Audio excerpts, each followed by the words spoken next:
तयार झालेलं हे व्यक्तिमत्व आहे. तिच्या मीराताई मदनकर सामाजिक क्षेत्रामध्ये भाऊ मदनकर एक मोठं नाव होतं. त्यांच्या त्या मिसेस आहेत. माझ्या उजव्या बाजूला पुरुषोत्तम कांबळीजी आमच्या ओबीसी क्रांती दलाचे महाराष्ट्राचे समन्वयक आहेत. आदरणीय डॉक्टर साहेब हे डॉक्टर पांडुरंग घुले साहेबांनी जो ओबीसी क्रांती आहे की गोवा इथे मागच्या 6 ऑगस्टला आम्ही संविधानिक हक्क परिषद घेतली होती आणि त्याच्यामध्ये आता पूर्ण मी वाचून दाखवत नाही, बऱ्याचशा काही मागण्या होत्या, बरेचसे काही जे आपल्या अजेंड्यावरचे विषय होते त्याची पूर्ण सूची मी बॅकसाईडला दिलेली आहे. फ्रंट साईडला ती निबंधन पत्रिका आहे, ऑलरेडी तो झालेला कार्यक्रम आहे, परंतु ते लिहिण्यापेक्षा मुद्दामून सगळे मुद्दे दिलेले आहेत. अतिशय चांगली चर्चा झाली. सगळ्यांनी मनमोकळेपणाने त्यावर आपली मतं मांडली. प्रामुख्याने ओबीसीची जातनिहाय जनगणना योग्य प्रमाणात झाली पाहिजे. ओबीसी समूहावरील अन्याय अत्याचार यावर विचारविनिमय आणि उपाययोजना. ओबीसी एससी एसटी अल्पसंख्याक प्रवर्गाच्या संविधानिक अधिकारांची पूर्ण अंमलबजावणी तसेच सर्व प्रवर्गाला आर्थिक शैक्षणिक नोकरी पदोन्नती प्रशासन राजकीय क्षेत्र न्याय व्यवस्था या क्षेत्रामध्ये संख्येच्या प्रमाणात हिस्सेदारी. स्त्रियांवरील अन्याय अत्याचाराच्या विरोधात कठोर अंमलबजावणी. महाज्योती आणि सारथी यामध्ये शासन करीत असलेल्या भेदभावासंबंधात चर्चा व उपाययोजना. नवीन शैक्षणिक धोरणातील उणीवा व त्यावरील उपाय. ओबीसी विद्यार्थ्यांना 100% स्कॉलरशिप मिळावी यासाठी पांडुरंग ढोले साहेबांचा लढा होता आणि पांडुरंग ढोले साहेबांमुळे 50% ओबीसीच्या विद्यार्थ्यांना महाराष्ट्रामध्ये स्कॉलरशिप सुरू झाली होती. आमचं म्हणणं आहे की एससी एसटी प्रमाणे 100% द्या. न्याय व्यवस्थेतील उणीवा व उपाययोजना दूर करणे आणि उपाययोजना करणे. वेगळ्या विदर्भासह छोट्या राज्यांची निर्मिती. शेतकरी, शेतमजूर, असंघटित कामगार, आशा वर्कर्स, छोटे व्यावसायिक यांचे हित व अधिकारांची पूर्ण अंमलबजावणी. जनसुरक्षा कायदा 2024 रद्द करण्यात यावा. बेरोजगार व युवा वर्गाच्या हितांचे अधिकारांचे संरक्षण केले जावे. महाराष्ट्रासह देशभर दारूबंदी करण्यात यावी. अनुसूचित जाती जमातीचे उपवर्गीकरण तसेच रोहिणी आयोगाअंतर्गत ओबीसीचे उपवर्गीकरण यावर सविस्तर चर्चा व उपाययोजना. शिक्षणाचे खासगीकरण बंद करून सर्वांना मोफत व एकसमान शिक्षण लागू करणे. मृत वसुंधरा अजय गुल्हाणे यांच्यावर झालेल्या अन्याय अत्याचाराविरोधात योग्य ती कारवाई. ओबीसी समाजातील लोकप्रतिनिधी व समाज बांधवांना केल्या जाणाऱ्या मंदिर प्रवेशावरील मज्जाव या विरोधात संबंधितांवर कठोर कारवाई करण्यात यावी. आणि जे काही पुढील वाटचाल आहेत, ज्या काही घडामोडी आहेत, साधारणतः आज जी घडलेली घटना आहे तर त्या संबंधातही पुन्हा काय केलं जाऊ शकतं. त्यानंतर संघटनात्मक बांधणी व आर्थिक नियोजन आणि अध्यक्षांच्या परवानगीने येणाऱ्या विषयामध्ये आम्ही एक महत्वाची जी काही घडामोड तुमच्यासमोर सांगतोय की कालच पहिले गोव्याला ही परिषद झाल्यानंतर 2 दिवसाआधी राजस्थान इथे जयपूर इथे परिषद पार पडली पुन्हा. आणि तिथले मुख्यमंत्री, त्याच्यानंतर तिथले काँग्रेसचे, बीजेपीचे किंवा अन्यही जी मंडळी आहेत राजकीय क्षेत्रामधले, खासदार असतील, आमदार असतील, मंत्री असतील, मुख्यमंत्री, हेही सगळे आले. योगायोगाने भारताचे प्राईम मिनिस्टर नरेंद्र मोदी साहेब यांचे पहिल्या दिवशी आले 30 तारखेला आणि 31 तारखेला त्यांचे वडील बंधू सोमाबाई मोदी हे पण आले. आणि या सगळ्यांसमोर आम्ही ओबीसीच्या, केडी समाजाच्या, सर्व ओबीसी प्रवर्गाच्या ज्या काही मागण्या त्या सांगितल्या आणि त्यांनी सांगितलं आमची पहिली मागणी हीच आहे की ओबीसी समोर सर्व प्रवर्गाची जातीय जनगणना झाली पाहिजे. मग महाराष्ट्रामध्ये जो मराठा आहे त्यांनाही त्यांच्या संख्येच्या प्रमाणामध्ये न्याय मिळाला पाहिजे, पण इतरांवर अन्याय होता कामा नये. संविधानिक मार्गाने ती मागणी मान्य व्हावी हा आमचा अट्टहास आहे. तर त्यांनी सांगितलं की आम्ही या सगळ्या मागण्या आम्ही शासन दरबारी आणि प्राईम मिनिस्टरकडे आणि जे आपल्या केंद्रीय मागासवर्ग आयोगाचे अध्यक्ष आहेत आदरणीय हंसराज भैया जे गोव्याच्या कार्यक्रमाला आले होते, फडणवीस साहेब पण आले होते, तर या सगळ्या मागण्या या दोन्ही परिषदेमध्ये आम्ही डिस्कस केल्या. आणि येत्या 27 आणि 28 सप्टेंबरला आम्ही अशीच परिषद बिहारमध्ये ठेवली आहेत पटण्याला, ज्याच्यामध्ये तेजस्वी यादव साहेबांशी आमचं त्यांच्या आमदारांच्या माध्यमातून बोलणं झालं. आजच मला मेसेज मिळाला की ते 27 तारखेला आम्हाला वेळ देत आहे. तिथे आम्ही हाच मुद्दा रेटतोय, कारण तिथे आता होत घातलेलं इलेक्शन आहे. पुढे जाऊन 2027 मधलं युपीमधलं इलेक्शन आहे. कारण हे 2 स्टेट असे आहेत की जिथे खऱ्या अर्थाने ओबीसीच्या जागृतीबद्दल आधीपासूनच तिथली जी पॉलिटिकल विंग आहे ती अतिशय स्ट्रॉंग आहे. महाराष्ट्रामध्ये आहे, परंतु महाराष्ट्रामध्ये थोडंसं इथलं वातावरण एका विशिष्ट समुदायाकडे सत्ता झुकल्यामुळं ते इतरांना पाहिजे तसं महत्त्व देत नाही. ही फॅक्ट आहे, ज्याचं उदाहरण आपल्याला आज 1 घंट्याआधीच पाहायला मिळालं असेल. पत्रकार बंधूंना सगळे अपडेट्स आहेत. दुसरी महत्त्वाची गोष्ट ही आहे की अध्यक्षीय परवानगीने येणाऱ्या विषयामध्ये आम्ही परवाला असं ठरवलं की हे जे विदर्भातले 11 जिल्हे आहेत, मागच्या वेळेस आम्ही पूर्व विदर्भातल्या 6 जिल्ह्यांमध्ये हा प्रयोग केला.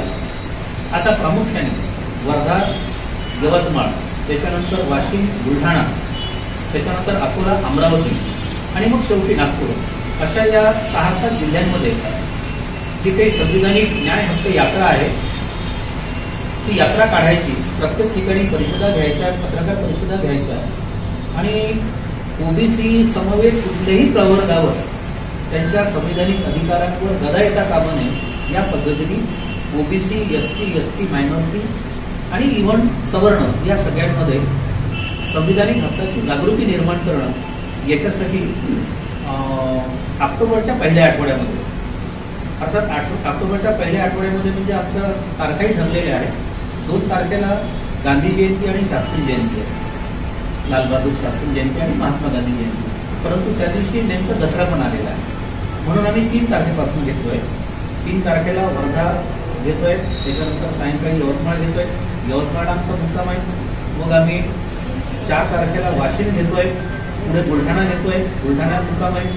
5 तारखेला आम्ही अकोला घेतोय, मग अमरावती घेतोय, अमरावतीला मुक्काम आहे. आणि 6 तारीख जी आहे तुमच्या माहितीसाठी म्हणून सांगतोय की जसं 2 तारखेचं महत्त्व आहे, राष्ट्रपिता महात्मा गांधी आणि लालबहादूर शास्त्री यांची जयंती आहे, तसं 6 ऑक्टोबर हा पुन्हा एक उल्लेखनीय दिवस आहे. कदाचित ज्या व्यक्तिमत्वाला आपण फारसं जाणत नाही, डॉक्टर मेघनाथ साहा, जे प्लॅनिंग कमिशनचं खऱ्या अर्थाने थिंक टँक होते आणि बाबासाहेब आंबेडकरांसोबत पहिल्या संसदेमध्ये, म्हणजे एक सायंटिस्ट माणूस, वर्ल्ड फेमस सायंटिस्ट, ज्याचं 5दा नोबेल प्राईजसाठी नॉमिनेशन झालेलं आहे, तो माणूस राजकारणात जातो. तोही कोणाच्या आग्रहाखातर, सुभाषचंद्र बोसांच्या आग्रहाखातर. नंतर सुभाषबाबू गेले, त्यांच्या भावानी आणि बहिणींनी त्यांना प्रमोट केलं आणि काँग्रेसने जरी त्यांना तिकीट नाकारलं तरी ते इंडिपेंडंट कॅन्डिडेट म्हणून उभे राहिले. आणि एक सायंटिस्ट माणूस, शिक्षण क्षेत्रामधला, रिसर्च क्षेत्रामधला खगोलशास्त्रज्ञ माणूस हा राजकारणात गेला आणि थम्पिंग मेजॉरिटीने निवडून आला. आपल्या घरी जे कॅलेंडर आहे त्याची रचना खगोलशास्त्रीय पद्धतीने करणारं जर कोण असेल तर ते मेघनाथ साहा. प्लॅनिंग कमिशनची नीव मांडणारे कोण असेल तर मेघनाथ साहा. जे काही वाहतं पाणी आहे त्याच्यावर धरणं बांधा आणि वीज निर्मिती करा, त्याची संकल्पना मांडणारे जर कोण असेल तर मेघनाथ साहा. जेही अणुप्रकल्प आहेत त्याची मुहूर्तमेढ जर कोणी मांडली असेल तर मेघनाथ साहा. अंधश्रद्धेविरुद्ध पहिला लढणारा माणूस, आणि जसं आपण इकडे सावित्रीचं आणि फातिमा शेखचा उल्लेख करतो, मेघनाथ साहाने आपल्या आईच्या नावावर सगळ्यात पहिले तिकडे बंगालमध्ये मुलींसाठी शाळा सुरू केली. तर हे बाबासाहेबांच्या समकालीन असलेलं, आणि सांगताना पूर भरून येतो की 1956ला 6 डिसेंबरला बाबासाहेब गेले आणि 14 फरवरी 1956ला आमचा मेघनाथ साहा आम्हाला सोडून गेला. तर म्हणून त्यांच्या जन्मदिवसाच्या निमित्ताने आम्ही शेवटचं 6 ऑक्टोबरचं जे या आमच्या यात्रेचं समापन आहे ते नागपूरला जवाहर विद्यार्थीगृहामध्ये करतोय. तर ही सगळी माहिती आपल्याला देणं, या अनुषंगाने पूर्ण डिटेल याच्यामध्ये मी दिलेलं आहे.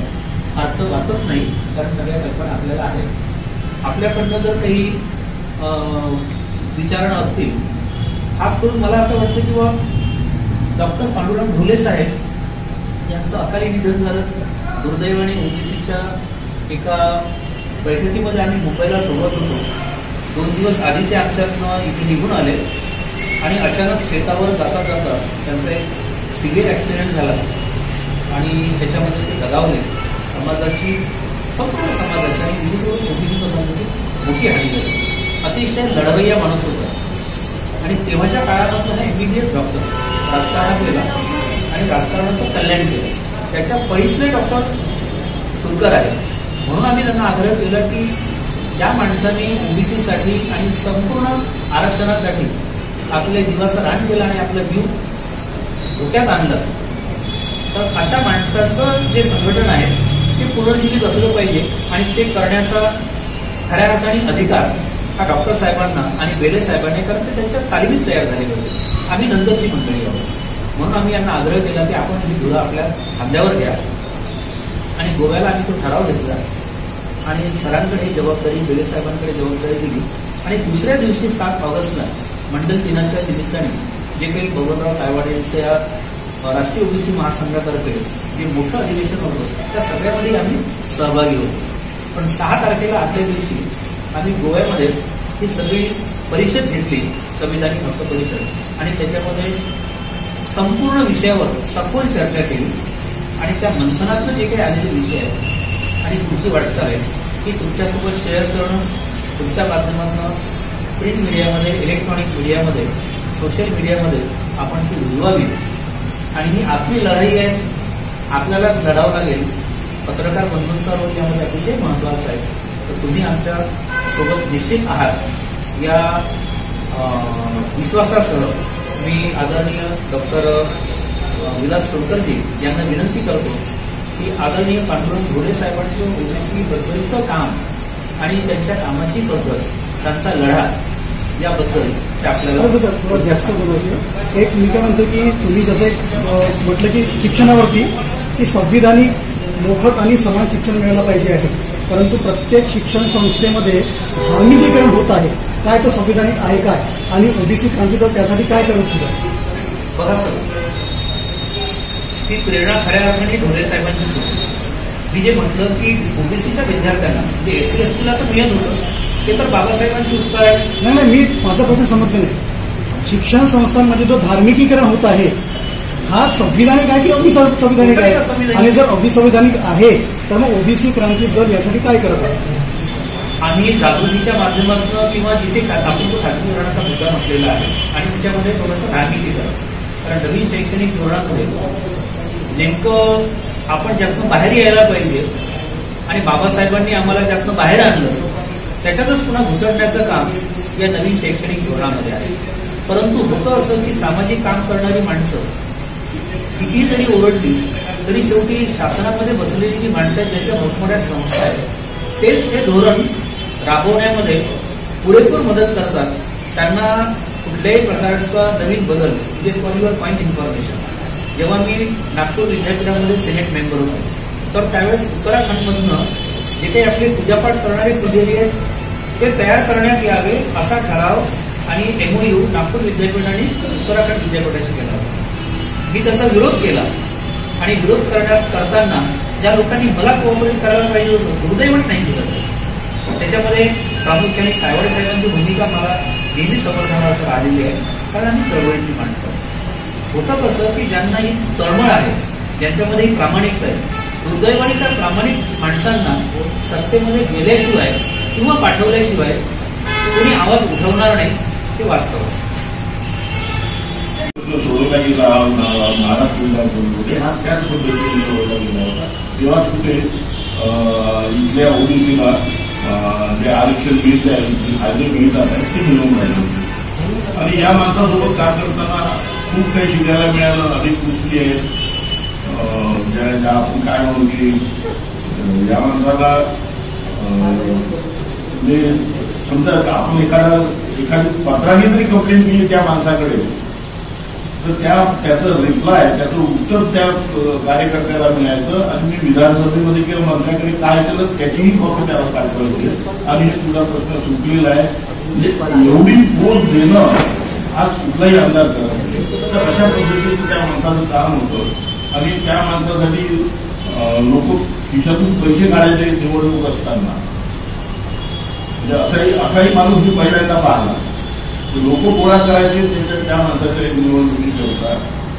असं हे व्यक्तिमत्व होतं आणि त्यांना एका OBC समाजाचं एक मोठं नुकसान झालं ज्या पद्धतीने ते गेले, कारण अशाच या कामाच्या याच्यातच म्हणजे मिटिंग आटपून ते ट्रेनमध्ये बसले. सकाळी 6 वाजता तांदूळ रेल्वेला होते. तांदूळ रेल्वेवरून घरी गेले, बॅग ठेवली आणि सरळ गाडी काढली आणि शेतावर गेले. शेतात काय सुरू आहे म्हणून पाहिलं आणि मुंबईतच त्यांना केसमध्ये केस झालं होतं.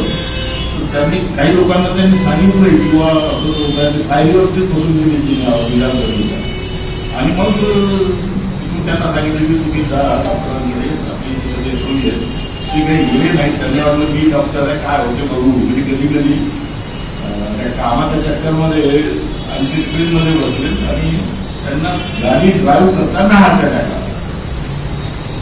आणि त्या ह्याच्यामध्ये गाडी करून झाडावर आढळली. ती बोलेरो गाडी एवढी मजबूत गाडी आहे की ती अर्धी समोर बोलून पूर्ण अर्धा कसा आतमध्ये चालू. अशा पद्धतीने त्या माणसाचा मृत्यू म्हणजे आमच्यासाठी एक मोठा लॉस होता.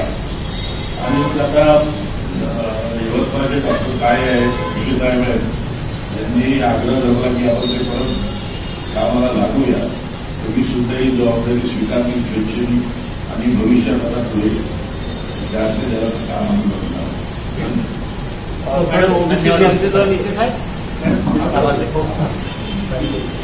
ओबीसी क्रांती दल कार्यक्रमाला विशेष आंबेडकर आणि सुरकर सर हे आले आणि आपली पत्रकार परिषद झाली. चुनाव लढणार आहेत तर स्थानिक स्वराज्य निश्चित